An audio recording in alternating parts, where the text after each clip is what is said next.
It's August 18, 1981. Off the coast of Libya, two MiG-25s from the Libyan Air Force race out to sea. An American carrier group has just entered their national waters and launched dozens of fighter jets into the sky. War, it seems, has dawned upon these waters. The Libyan pilot steels himself, laser-focused on the battle ahead when he sees something out of the corner of his eye.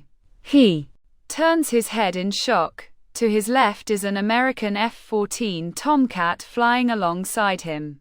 He stares at the enemy pilot in complete disbelief as he gives him back a mocking wave and, to add further insult, the man on the back seat takes a picture. The Libyan pilot finds himself completely outclassed. He knows the Americans operate in pairs. The second jet must be already behind him with his missiles at the ready.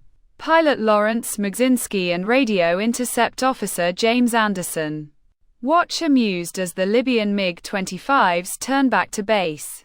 They joke and laugh, joined by their commander Henry Kleeman and his Rio David Venlet as they return back to the Nimitz. In reality, the American forces have no intention of war or bloodshed, even if they know they're flirting with the possibility.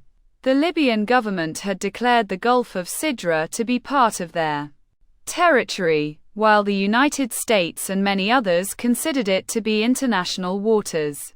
Because of this disagreement, the U.S. has decided to sail through the disputed territory, challenging the Libyan claim. The first day had gone swimmingly for the Americans, with their fighters turning away 70 Libyan aircraft without a single shot being fired. Kleeman particularly enjoyed interacting with the Libyan pilots, later describing the day as all fun and games. Little did he know that things would become much more serious. Kleeman and Mugzinski are back in the sky very early in the morning the following day. Call sign Fast Eagle 102 and 107 respectively.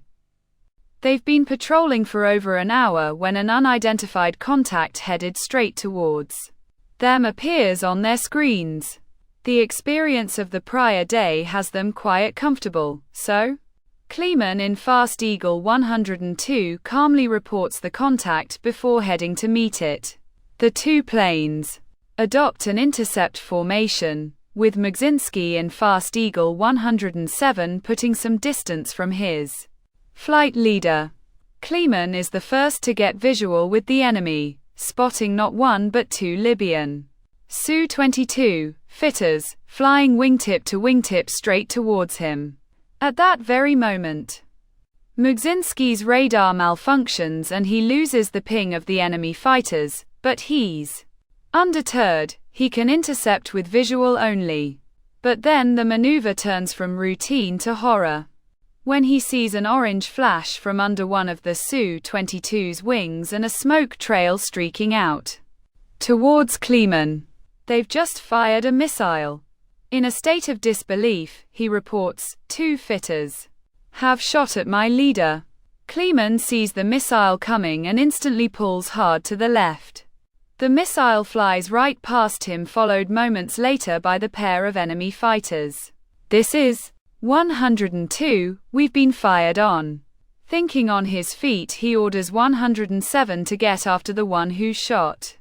Mugzinski instantly races into the fray, turning around 180 degrees and ending up right on the six of the two Libyans.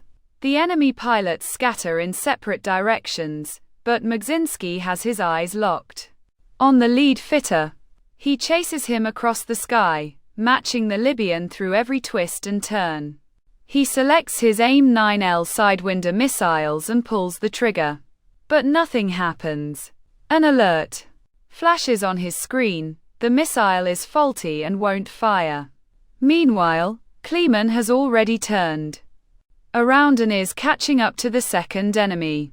He's about to fire when the Libyan fighter makes a turn towards the sunrise. Kleeman realizes in a split second that the heat-seeking Sidewinder could lock onto the heat of the sun, so he patiently waits for the enemy fighter to change direction. It's 10 long seconds until the Libyan pilot finally makes a turn and his fate is sealed.